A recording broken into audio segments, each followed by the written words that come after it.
actually got these things in advertising.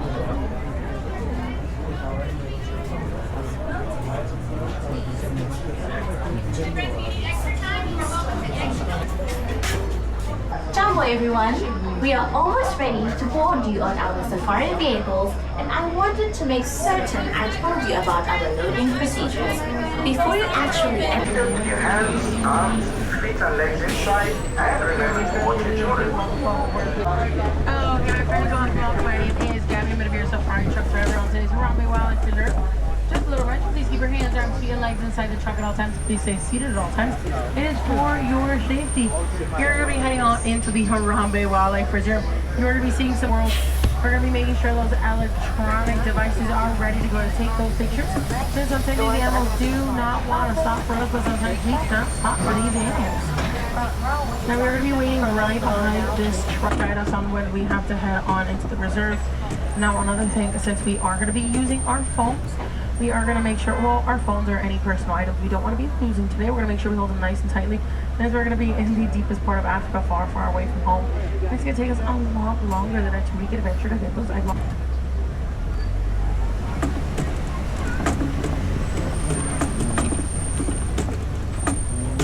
Now we're going to be starting our tour in the Little Terry Forest.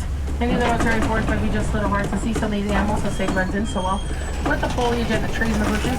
But if you guys see an animal I do not mention, please let me know and we can talk about them. Let's see. On the right hand side, right over there in the corner, that is an okapi. Okapi looks like he's related to the zebras, as they do have those beautiful zebra party pants on. But in reality, they're actually mostly related to the giraffe. Reasons why is because they have the same kind of tongue called the prehensile tongue, not to reach far away branches from bushes or trees. On the left, the animal with no horns is the greater kudu, the one with the horns is the bongo. Bongos are well known as the ghosts of the forest and the reigning champions of hide and seek, since they blend in so well with the foliage and the trees and the bushes. And those greater kudus, they have about 6 to 10 stripes on their back that actually help them blend in with the sun rays and the sun glare. So technically they can be considered a little ray of sunshine. We're going to keep on moving along. We're going to see if we can find some more animals. They're kind of just hiding, especially at the where? Left or right? For the bird. Let's see if we can find another one of those birds. Oh, there we go. It'll be right over here.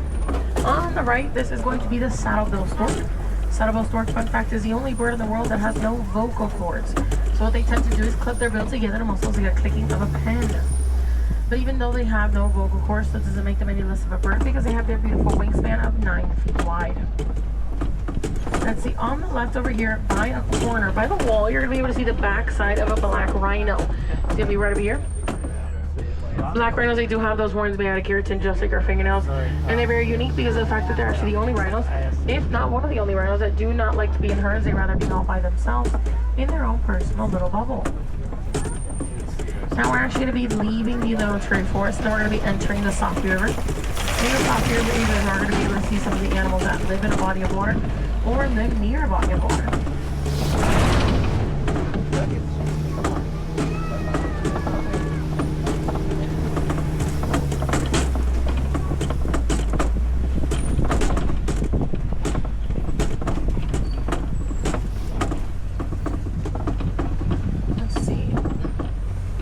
On the right hand side, we're going to be able to see the pink-backed pelicans.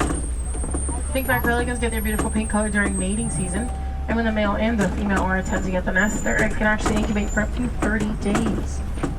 And a group of pelicans are actually called pod, like peas in a pod. Let's see, we're going to keep on moving along, see what else we can find over here. Now on the left, we're actually going to be able to see some animals moving around. That's going to be a Nile hippo. Nile hippos, they can average about 2 to 8 minutes into the water and can reach up to be 5,500 pounds. They can consume about 85 pounds of food a day. And the group of hippos, they're actually called baboons.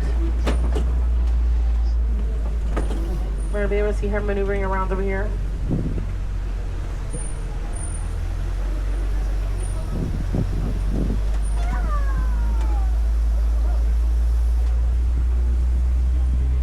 You're also going to be able to see, I think, some Nile hippos walking out of behind those walls.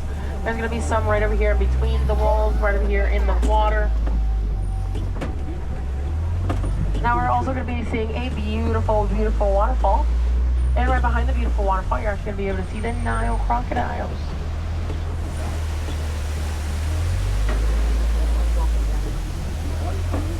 There's going to be one maneuvering around himself over here, right in the water.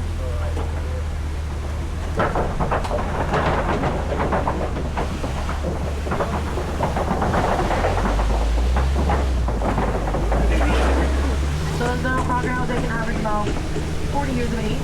They can reach up to be about 16 to 18 feet long and about 500 pounds. And those female crocodiles actually have amazing bodily instincts. And when they feel like their eggs are having a little bit of issues to hatch, they actually place them in their mouth and then actually push to hatch.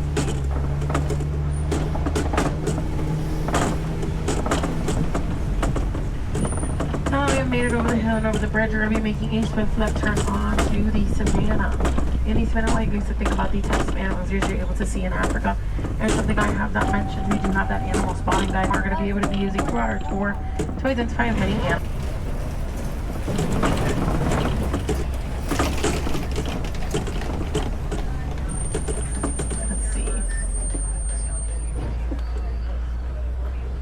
We're gonna wait for that truck to get all the way to the bottom of the hill, and we should be following them right after.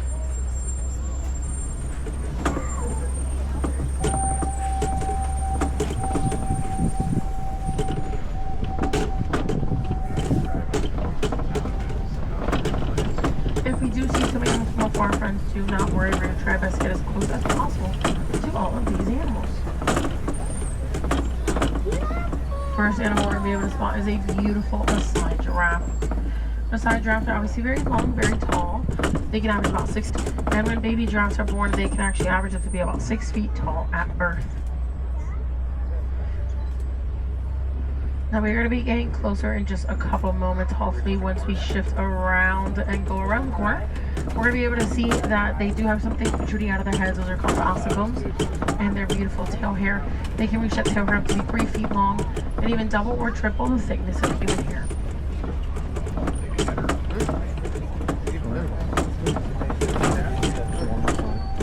Now going a little bit further, we do see a little bit of this is some wildebeest and as well as some Hartman mountain zebras.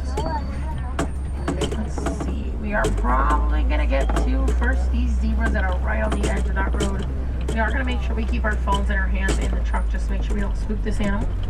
Now over here, before we see that Hartman mountain zebras, over here on the left, these are the African painted dogs.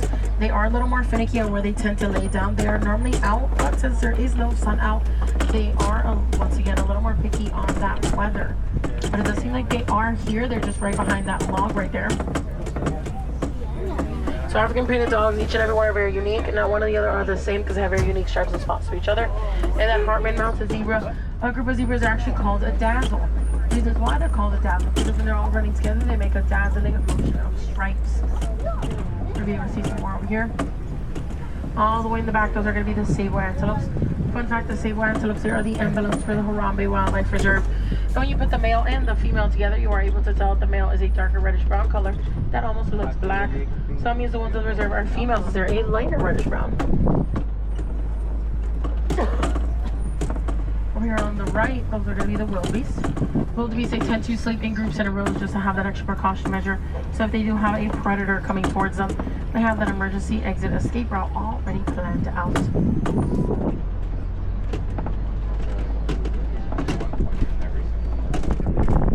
Now around the area as well, we're going to be able to tell that there are some termite mounds. These termite mounds over time, they do become as hard as cement. That makes that animal saliva and that red and clay mixture. And as well, they do become a great scratching post for these animals.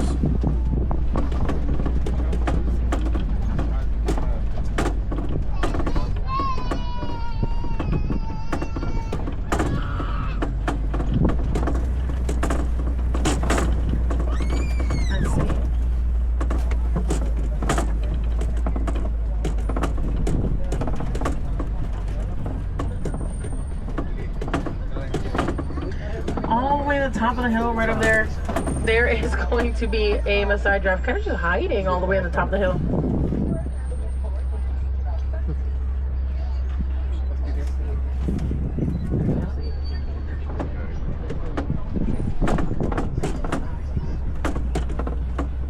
Let's if we can find some more of those Maasai giraffes a little bit closer.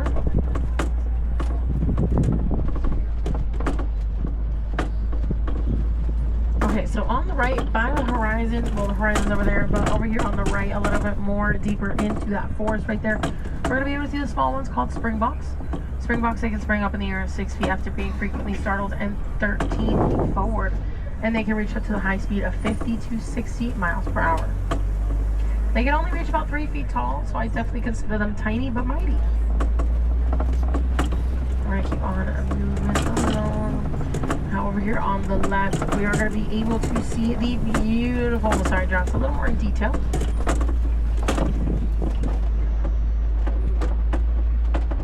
So it seems like just standing there, just minding her business. How a group of giraffes are actually called a tower. So they tower over everything and everyone. You probably think that these Maasai giraffes need an extensive amount of hours to sleep because they're so tall, so long, so lanky. In reality, they only need about 30 to 40 minutes a day of rest time in intervals of 2 to 4 minutes and mostly standing up.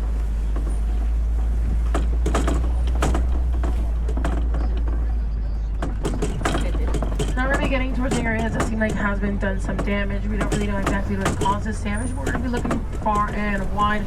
Just make sure, but it does seem like we are entering into elephant territory. That's going to be the African elephant. African elephants, they tend to use sand, mud, dirt, and or clay on their backs and on their skin as a natural sunscreen for their naturally sensitive skin. They also tend to use their trunks for everything and anything you can think of, like picking up food, picking up water, and maybe even breaking down some trees. What I mean by that is that these African elephants, what they do is try to clean a tree off as much as they can with their trunks. Once they can't reach those leaves anymore, they do get a little frustrated. Normally what they tend to do to ease their frustration is very simple. They actually tend to break the tree down altogether. Now we are going to be crossing over a bridge in just a couple moments to get to the other side of the savannah, but as well to get to our halfway point of our 2-week adventure.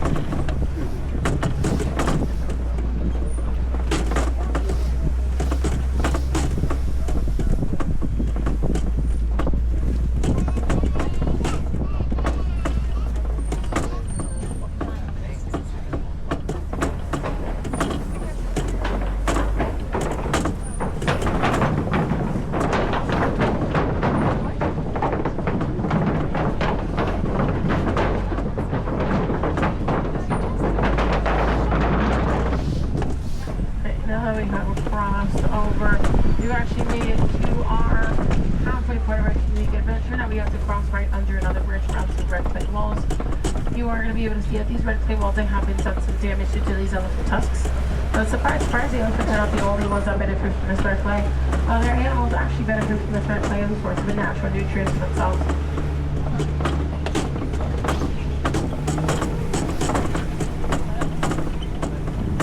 Let's see, some more African elephants over here on the left.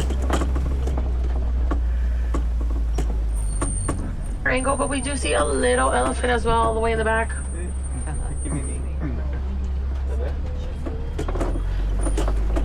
We are going to make sure those little ones are fully seated, friends. They have to be completely and utterly seated.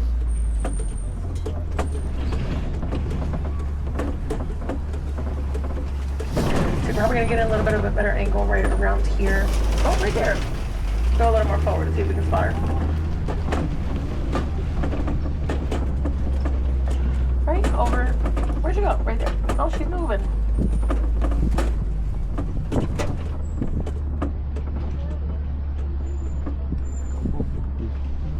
So it does seem like that baby has been here for quite some time. It does seem like she's around already over a year old, already over 1,000 pounds. On the right, that is going to be the Ankole cattle. The Ankole cattle are one of the 2 domesticated animals that live in the reserve. Their horns are not just for show. Their horns are actually for several reasons themselves. One of them is to circulate blood throughout the body to prevent them from overheating. But another reason is actually used as a back scratcher for themselves. Now we're going to be going through this water to get to the other side. We are actually going to be talking about some greater flamingo.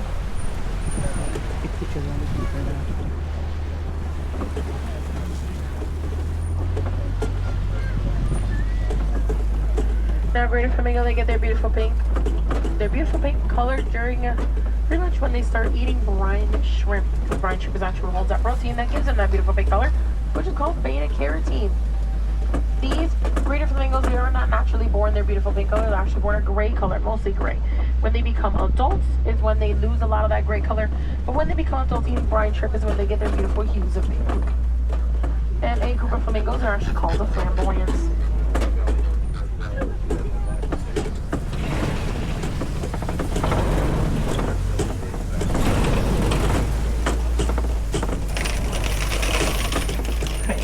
Now we're going to keep on moving along.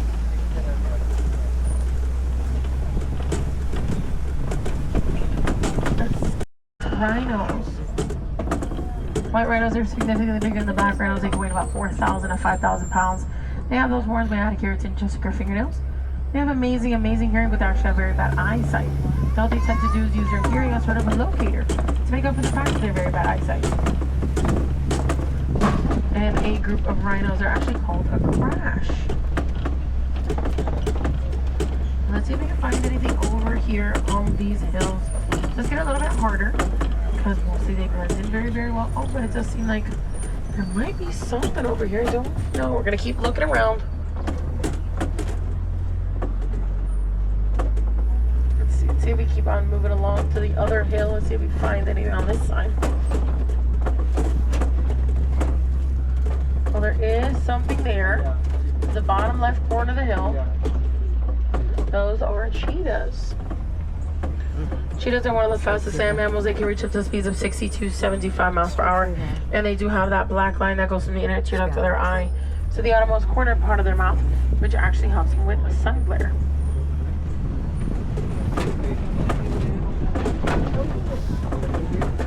Now we have made it to Kopi Rocks. Kopi Rocks are a type of formation rocks that help most of the animals either here on the reserve or in the wildlife either watch for prey or sunbathe.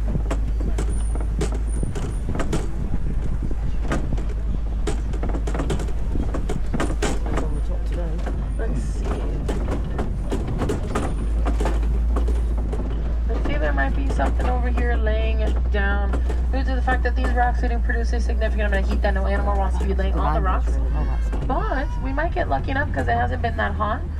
Now on the right, these small little animals that look like deer, these are not deer. They're going to be called water bucks. Water bucks, you tend to find them closer to a body of water since they drink a significant amount of water on a daily basis.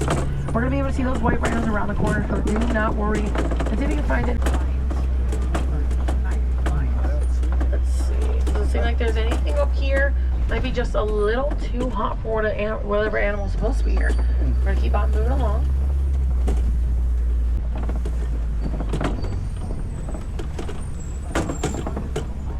So it doesn't seem like there's anything over here. We're going to keep looking around. But normally what there are some warthogs. Warthogs, they normally tend to, they are related to domesticated pigs that we know and love. They are the largest land-burrowing animals in the world. They also tend to burrow their holes by using the tusk right in front of their face. And as well, these are the white rhinos. Get a little bit of a closer look. Does seem like he's currently cleaning his plate from his snacks. So we're gonna let him do his thing. We're gonna keep moving on along. Let's see if we're lucky enough to get some views of some warthogs. If we can't see warthogs, that is a-okay. We're gonna give them some time to move on back. Oh, right there. Those are warthogs. Warthogs are related to domesticated pigs that we know and love, and they are one of the larger land-burrowing animals. And the way that they burrow their hole is actually by using the tusk right in front of their face. And those eggs belong to the largest non-flight bird in the world, a bird that we did not see. That is the ostrich. Ostrich eggs, they can weigh up to be about 3 to 4 pounds per egg, and compared to over 2 dozen chicken eggs. Now we have those ostrich eggs and warthogs. We have made it to our very own warning post, but it doesn't like it has been taken over by some Nigerian dwarf goats that made themselves very comfortable. There's some on top of the roof of the truck, on top of the roof of the house, and even inside the truck. Nigerian dwarf goats, even in front of the house. Nigerian dwarf goats are well known and used as dairy goats around the world for the significant amount of dairy that they produce on a daily basis, the small amount of body that they have. They do have a very childlike, playful personality, which is headbutting, jumping, climbing, screaming, being very vocal with each other, being very vocal with us, and ripping stuff off the wall when they're not supposed to, which actually happens very often. my friends. Sadly, our tour of the reserve is coming to an end very, very soon. If you'd like to have some of the animals, not just the animals and also their homes, you can join a conservation. Some conservations I had in mind is like joining up a cleanup crew. They're going to take some of these local plants back at home, or maybe even building a birthday with your little ones. And I do have a Village Explorer on my truck. My truck is Symbol 1. Once again, Wilderness Explorer Scouts, your code word is Symbol 1. They're going to be looking for that person with a green shirt and an orange bag. Other fun things you can do here at Disney's Animal Kingdom is go and check out Maharaja Jungle Trek. Maharaja Jungle Trek is located in Asia. You are going to be able to see some of the animals that you did not see with us today. Like maybe some bats, some Komodo dragons, or maybe even some tigers. My friends, it was a pleasure driving you guys around the Harambe Wildlife Reserve. My name was Gabby from Florida. If you guys have any questions or concerns, you guys can head up to the front of the truck.